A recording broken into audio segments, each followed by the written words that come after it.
السلام علیکم ورحمۃ اللہ وبرکاتہ۔ بسم اللہ الرحمن الرحیم۔ اللہم صلی علی محمد کما تحب و ترضی۔ عید الاضحیٰ کا دن ہے۔ اللہ تعالیٰ اس دن کو تمام عالم اسلام کے لیے مبارک بنا دے اور ہم سب کو اپنی رضا کے کام کرنے والا بنا دے۔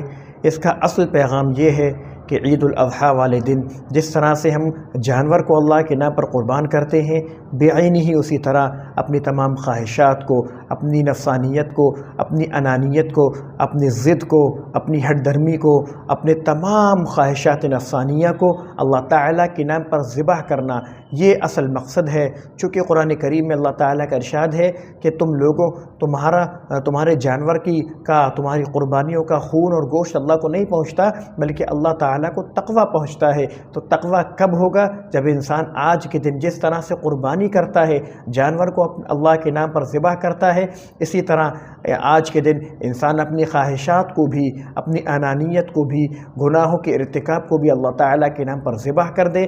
جو شخص ایسا کرے وہ قابل مبارکباد ہے۔ اللہ تبارک و تعالی ہماری قربانیوں کو قبول فرماوے، اللہ تعالیٰ اپنی رضا کے کام کرنے والا بنا دے۔ تقبل اللہ منا ومنکم۔ السلام علیکم ورحمۃ اللہ وبرکاتہ۔